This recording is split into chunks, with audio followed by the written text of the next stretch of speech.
আমরা ধর্ষকের ফাঁসি চাই এবং ওপেন ফাঁসি চাই। ধর্ষণ করেছে আমরা, তাকে প্রমাণ আছে, প্রমাণের পর আপনারা ফাঁসি দেন।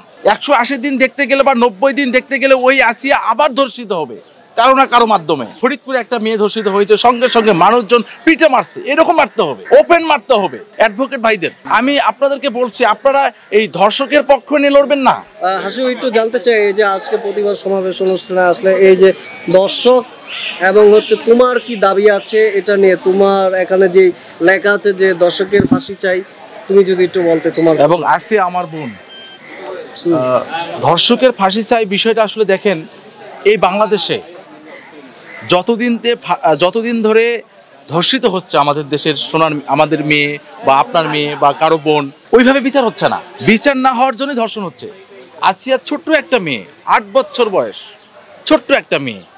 একবার চিন্তা করেন তো, আসিয়া যদি আপনার বোন হতো, আপনার মেয়ে হতো, আপনি কি থাকতে পারতেন? আসিয়ার কি দোষ ছিল?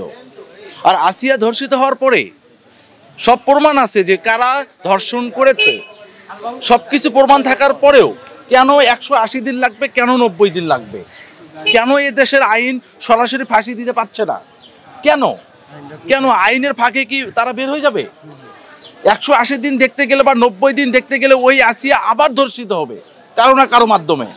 তো আমরা চাই এ দেশে প্রতিবাদ করতে, আমার এই সোনার বাংলায় কোনো আসিয়া যেন আর ধর্ষিত না হয়। আসিয়া আমার বোন, আমরা চাই এ দেশে আর কোনো আসিয়া যেন ধর্ষিত না হয়। আমরা ধর্ষকের ফাঁসি চাই এবং ওপেন ফাঁসি চাই। তাহলেই দেখবেন এই বাংলাদেশে ধর্ষণের সংখ্যা কমে গেছে।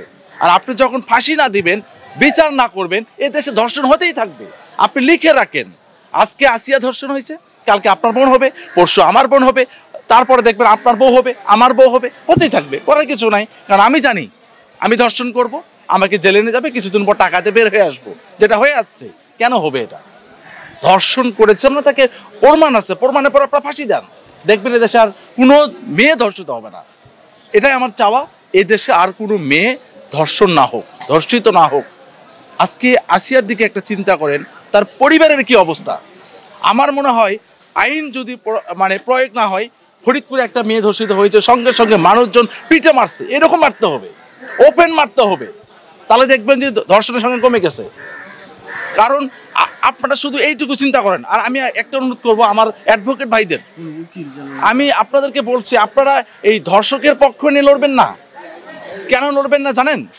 ধরেন আপনি জানেন যে আসিয়া ধর্ষিত হয়েছে, আপনি ওই আসামিদের পক্ষ নিলেন টাকার জন্য।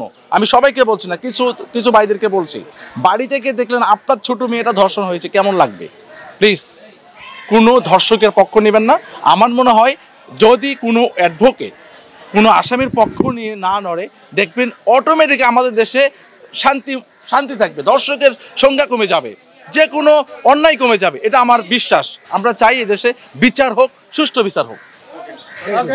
Thank you.